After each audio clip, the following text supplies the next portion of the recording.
LNG में तो investment का हुकूमत कह रही है कि मजीद आ रही है, मगर फरूक नसीम साहब ने 2-3 माह पहले हमारे शो में कहा था कि हम कोशिश करेंगे अपोजिशन के साथ बात करने की, नहीं हुआ तो ऑर्डिनेंस के जरिए हम ले आएंगे। तो उन्होंने कोशिश की, आप लोगों की डिमांड इतनी थी, ऑर्डिनेंस के जरिए ले आए, अब इसको आगे बढ़ाएं, असेंबली में आगे बढ़ाइए इस मामले को।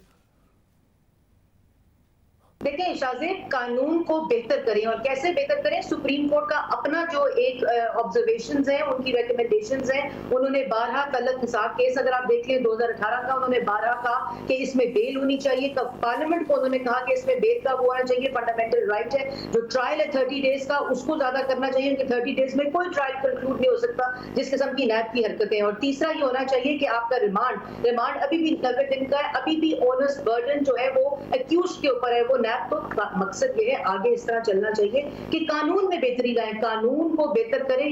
नैब के चेयरमैन के इख्तियारात लेने से या ना लेने से कानून बेहतर नहीं होगा। वो चीजें करें जो ट्रायल में, जो सुप्रीम कोर्ट, हाई कोर्ट की ऑब्जर्वेशंस आ चुकी हैं, कानून साजी करनी है तो पार्लियामेंट्री प्रोसेस से ऐसी कानून साजी करें जिससे कानून बेहतर हो। ऐसा कानून ना हो कि उजरत में 4 महीने में आप जहांगीर तरीन को बचाने के लिए, मालम जब्बा केस को खत्म करने के लिए, हेलीकॉप्टर केस को खत्म करने के लिए, बिलियन सुनामी केस को खत्म करने के लिए, क्योंकि बार बार हवा का रुख बदलने की बात हो रही थी, ये नहीं होना चाहिए। नहीं, कोई नहीं, बार बार हो रही थी हवा का रुख बदलने की बात। एक दफा चेयरमैन नैब ने कहा था, उसके बाद उन्होंने अपना बयान वापस ले लिया था कि मैंने मजबूरी में कहा था, और कोई इन केसेस पर कोई कार्रवाई नहीं हो रही थी। आप ये जो इंप्रेशन दे रही हैं, ऐसा नहीं हो रहा था कि हुकूमत के खिलाफ बहुत तेजी से कार्रवाई होने लगी थी और अचानक कोई लॉ लेके आए, नहीं हो रहा था कुछ भी।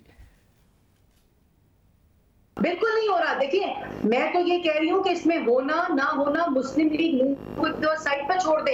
हमारे साथ जो होना था वो हो गया। मरियम नवाज जो है पब्लिक ऑफिस होल्डर नहीं थी, 7 साल कैद सजा हुई, हटियाला जेल रह के आई। तो वो बातें मुस्लिम लीग, मैं बारहा ये कह रही हूँ कि इसको रिजेक्ट इसलिए नहीं कर रही कि हमें कोई फायदा नहीं हो रहा।